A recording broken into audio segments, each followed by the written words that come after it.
Mental illness. It is a popular trope in horror, psychological thrillers, and romantic movies.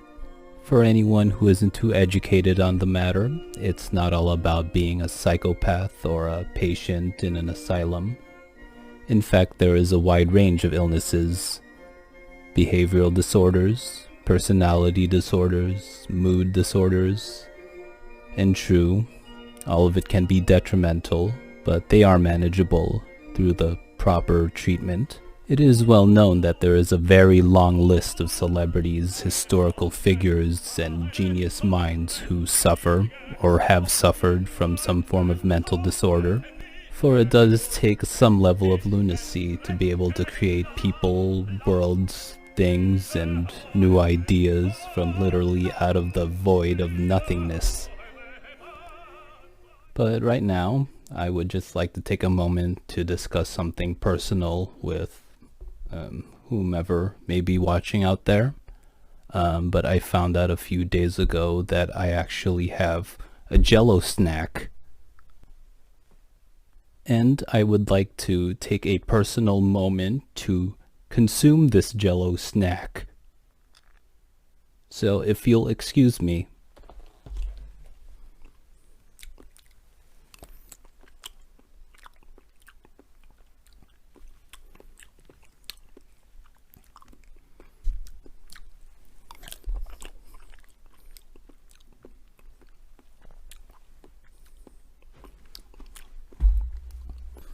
Well, I don't know what that Jello snack was doing in the medicine cabinet.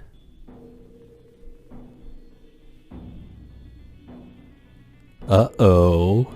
The lights are blinking on and off, and some creepy non-copyrighted music is playing. We all know what that means. Hey, I want some Jello snack. Ha ha ha ha ha ha. Oh, James of the Darkness. I just told you I found that in the medicine cabinet. I don't have any more. Why don't you leave me alone now? But I am very hungry. What do you even need food for? You're some kind of dark entity that doesn't even require a daily intake of vitamins and nutrients. I just like snacks.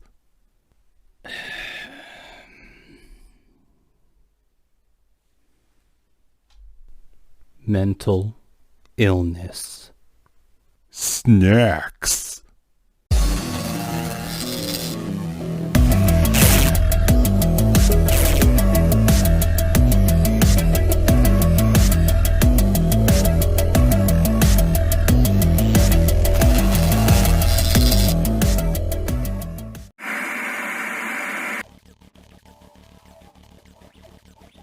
In some ways, yes. Many artists, writers, designers, etc. choose a life of uncertainty. Such a life can be daunting and tiring and often be lonely and stressful. Imagine trying to put something together that doesn't exist yet, because you're compelled to, because you have it in your silly head that you'll change the world. You may end up sacrificing stability and financial security for it. Many sleepless nights as you toil over your work or perfect your craft. When you've managed to complete this project that'll change the world, you may find that you lost touch with close friends, your savings account is down to $14, and that sunlight now hurts your eyes. Yes, all this for a book royalty check of $3.15. Though not every creator is bound to be the starving artist, they'll learn there's much they must let go of. Sure, creating gives you a sense of freedom, but it still involves hard work and focus, and uncertainty. What will this artist do for inspiration? Art is essentially healing, whether from inner suffering or to fill the emptiness inside us. This artist, this creative, would have to delve deep, as they often do, and choose to re-experience pain and shame and heartache, as well as joy and success and warmth. But dwelling in the past is unhealthy, as you can reopen old wounds or indulge in pleasant memories you can't get back. Or this creator can dream and envision a future, but in this future you dream about, there's only you, alone, wandering in unfamiliar territory, in emptiness, an illusion of prosperity and security. We never daydream about disappointment, but we all know it's there, waiting and lurking, standing in the way of our ambitions and fulfillment. The life of a creative individual would potentially be full of depression and anxiety, and moodiness. When the ideas are plentiful, we're up, and when we're drained of ideas, we're wiping the tears and scrubbing out the vomit around our work areas. And it doesn't help that the people close to you think you're pretentious and delusional, and that you should get a real job. What if you don't desire this quote-unquote real job? What if you strongly believe creating is what you're made for? If you're realistic, then prepare for the long, arduous journey ahead. Failure and rejection will be your enemies and your closest friends. Prepare for those mood swings, those frequent ups and downs, the bouts of high energy, then low energy, and dry spells and the scrubbing of tears and vomit and spilled liquor. Perhaps it won't be that dramatic, but the point being is that great stress and pressure can cause changes to the brain, bringing an array of illnesses to the surface. I should also add that a creative mind can be more prone to neurosis, hypochondria, paranoia, and can even become obsessive and reclusive, because these minds can think up various calamities that might befall them. It's a result of their deep thinking and their overthinking. Does creativity cause mental illness? It seems to me it's not the creativity itself, but more the process and pursuit, the drive one may have to accomplish something extraordinary, to make a name for themselves, to make a mark in the world. I believe all of that can take a toll on a person mentally and emotionally. But if it's the process and pursuit that can damage someone mentally, then there must have been an underlying condition in this individual to begin with.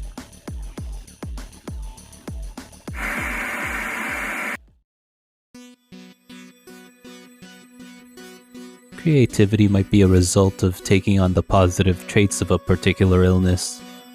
I want to believe there is such a thing anyway. For instance, an actor is not just a person acting. Actors are people who create people and transform into this created person, which is not an easy task. If one were able to tame dissociative identity disorder, then it'd be likely you'd have an award-winning actor. Imagine this ability to switch your personality, your mannerisms, your tone of voice, and all your subtle quirks into something unrecognizable. Imagine becoming someone else at will and getting paid millions for it. What if one were able to tame schizophrenia? Then you'd have a brilliant writer or artist to see things not of a physical form so vividly, as if you were given insight into a whole new universe of an alternate existence. Those with tamed depression and anxiety might be the genius inventors, and even those with severe narcissism could be the ones to end world hunger. Unfortunately, people who have amazing capabilities aren't referred to as mentally ill when they perform or accomplish something amazing. But I don't believe mental illness is the price you pay for creativity. It goes without saying that not all with a mental illness will be creative, and vice versa. Though, coping with a mental condition can lead to developing a creative outlet of some sort.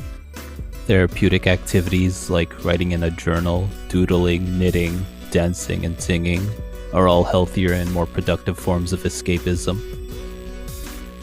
So does mental illness cause creativity? I'd say mental illness can lead you to creativity. The freedom in art and creating may be better suited for someone who finds a life of structure and routine a bit stifling. And it'd likely be easier for someone of a mentally ill mind to take to creativity. Both the mentally ill mind and the creative mind don't seem to thrive well in a structured environment. Now, here are a few takeaways from all of my research on this topic. Creative individuals are more likely to be diagnosed with bipolar disorder, schizophrenia, and anxiety. Bouts of anxiety and depression can have a negative effect on a person's creativity, as well as their motivation, meaning a mental condition is more likely to hurt the creative process. Treating mental illness does not diminish one's creative abilities, which simply means that seeking help won't rob you of your artistic and innovative talents. The definite link between the two still remains unclear, but it could be that we draw on our afflictions to create. It serves us as inspiration when we wish to move forward towards empowerment. It's like converting our weaknesses into strengths. It was mentioned in a 2016 BBC article that it's possible we feel there's a link between creativity and mental illness because we hope there's one. We want to believe that there's a positive side to all of these disorders. There's a small part of me that agrees with the notion, but several other scientific research articles say different. And I'm not a scientist, nor do I remember whether or not I'm an actual therapist. I'm just some guy who read stuff on the internet. Whether there is that link or not, one thing is certain and has been proven. A mental condition has not stopped many out there from becoming successful, living their dreams, and greatly inspiring others. It has also been proven that art and creating can be very therapeutic. So, why not take an art class, an acting class, or a knitting class, or what have you? Maybe someday your art will heal another, and that would be craziness well spent. And because everyone is flawed and odd in their own way, living with a mental illness is really nothing to be ashamed of. Unless you're an asshole, because nobody wants to deal with an asshole.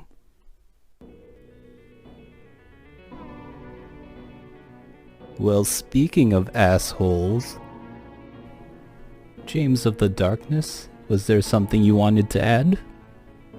There's something important you should know. Really? What's that? I'm not real. You are James of the Darkness. You've been James of the Darkness this whole time. It was always you. Nuh-uh. One day you were very bored and had too much time on your hands and wanted to do terrible things to others, like put dog poo in their mailbox, but you didn't have it in you, so you created me to do these terrible things for you. No, I don't remember doing any of that 2 months ago. And that Jell-O snack you were eating earlier wasn't even real. What are you talking about? What's left of my Jell-O snack is right here.